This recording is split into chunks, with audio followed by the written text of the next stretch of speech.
Shalom, Bapak, Ibu, dan saudara-saudara sekalian yang terkasih di dalam Tuhan Yesus Kristus.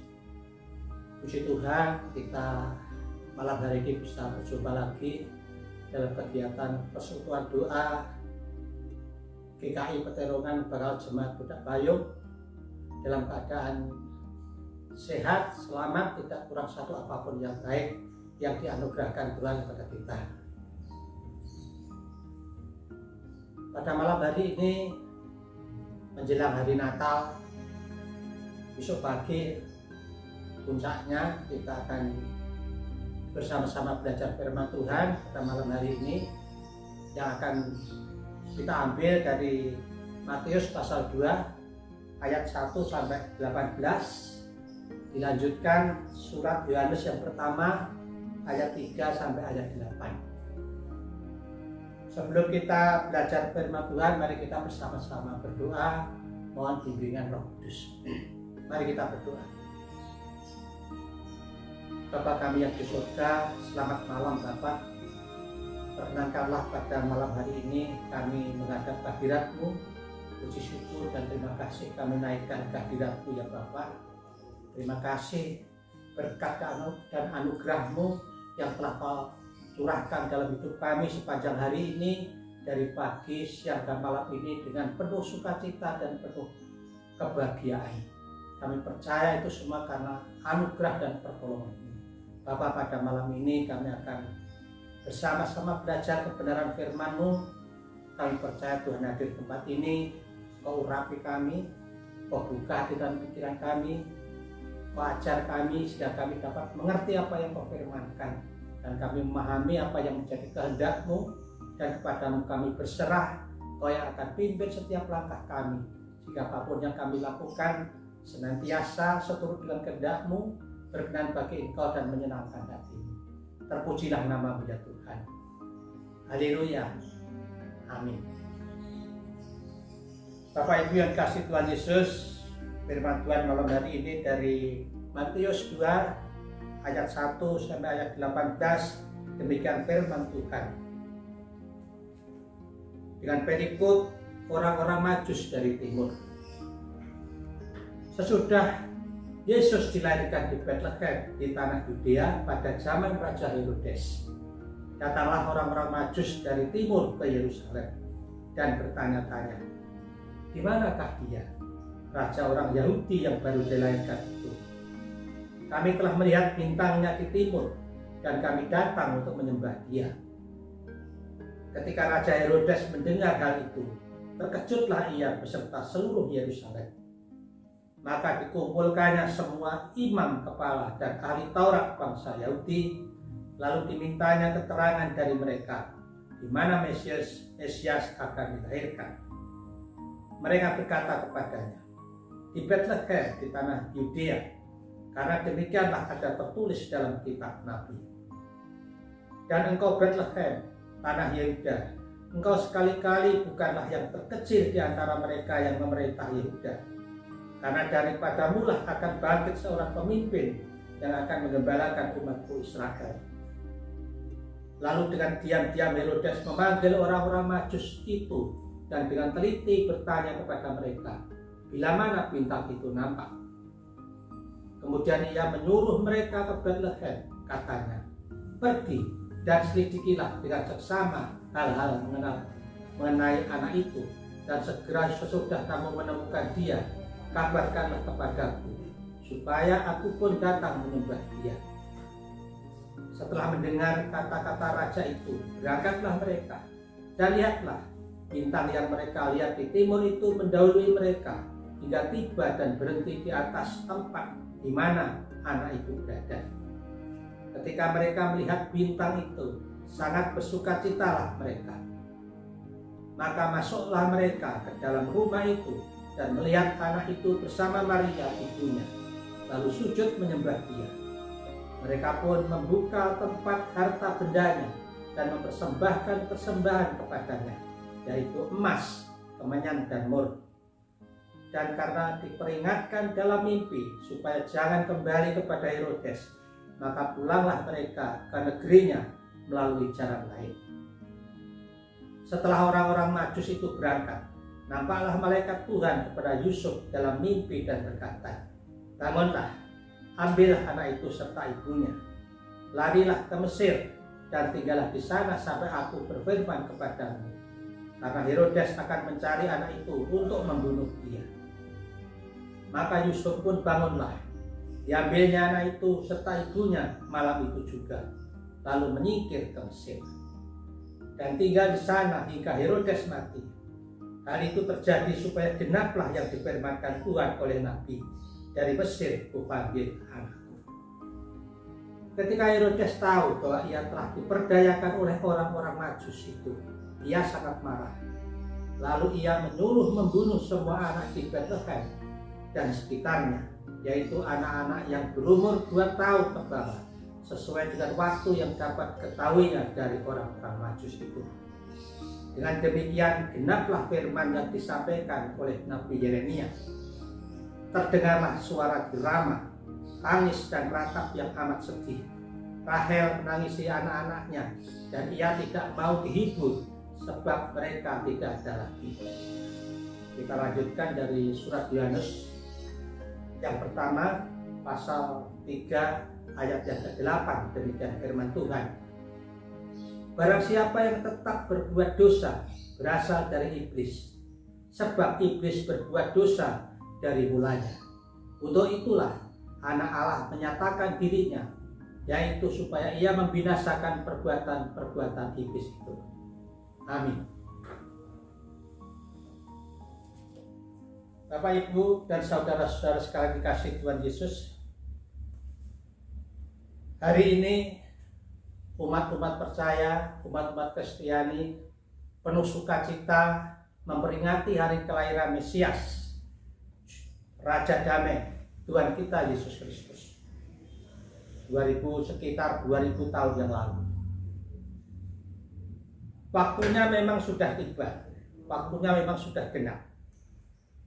Selama ribuan tahun, umat Allah menantikan kedatangan sang anak Daud, Raja Mesias, Raja Damai yang dijanjikan.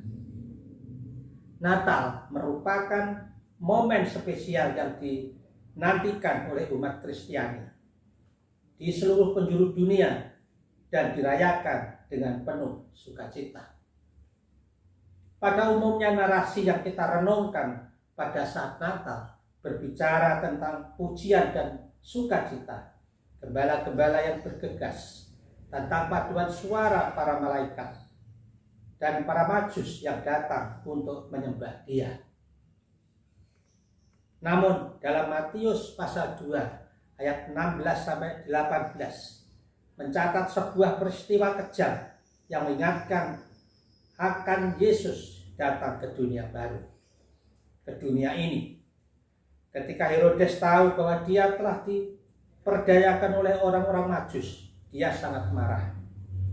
Lalu dia menyuruh membunuh semua anak di Bethlehem dan sekitarnya, yaitu anak-anak berusia 2 tahun ke bawah, sesuai waktu yang dapat diketahuinya dari orang-orang Majus itu. Memang ini pun sebuah penggenapan dari nubuat dari Nabi Yeremia, seperti yang tertulis di Matius pasal 2 ayat 17 dan ayat 18. Dalam bacaan ini kita diperhadapkan pada sebuah realita yang sangat tidak menyenangkan. Ada kejahatan dan kezaliman di dunia ini. Dosa menguasai dan memerintah pada hati manusia, baik laki-laki maupun perempuan. Mengandalkan diri sendiri, ditambah pengaruh dari si jahat, manusia mudah dikendalikan oleh kebohongan yang mematikan dan tipu daya yang mengaburkan kebenaran. Kita melihat dengan jelas dalam tindakan Herodes betapa jahat dan kejamnya dia. Memang kalau kita berbicara pada Herodes, begitu Herodes mendengar bahwa raja orang Yahudi lahir, dia mulai takut kehilangan kedudukannya.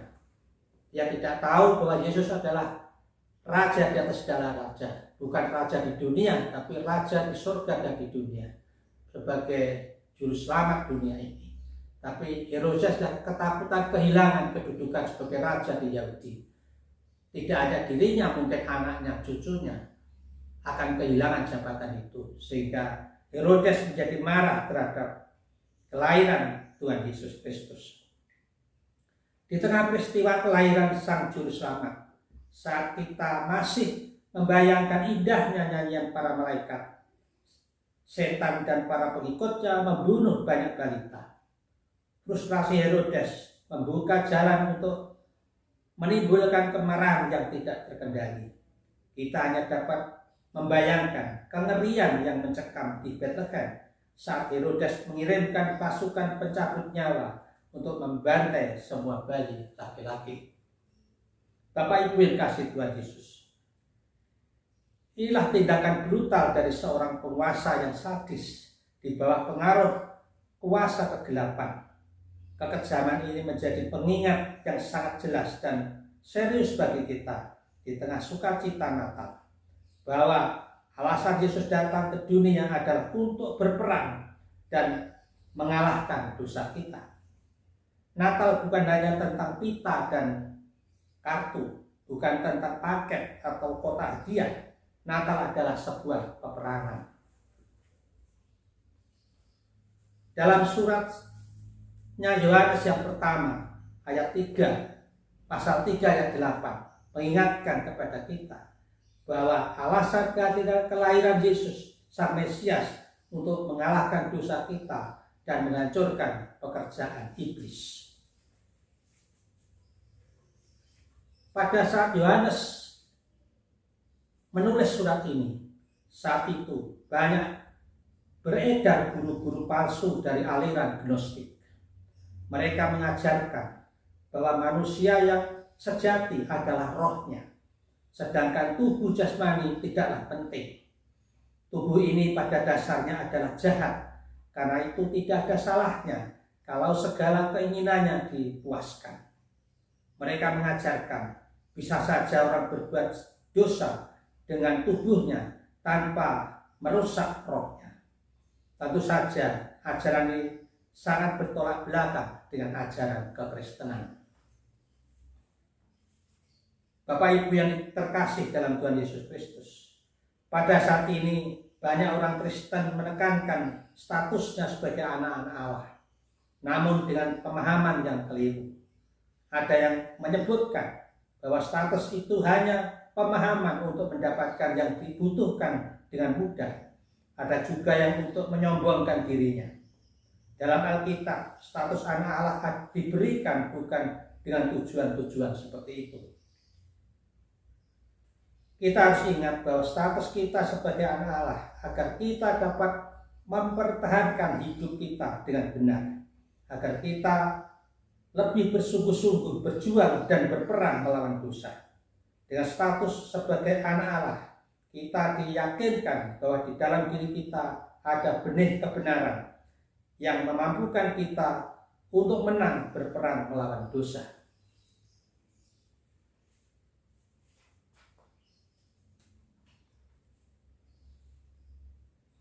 Mari kita merayakan kedamaian dan keindahan Natal. Namun mari kita juga mengingat peristiwa gelap pada saat peristiwa Natal karena pembantaian para balita di Bethlehem. Mengingatkan kita mengapa Yesus datang ke dunia.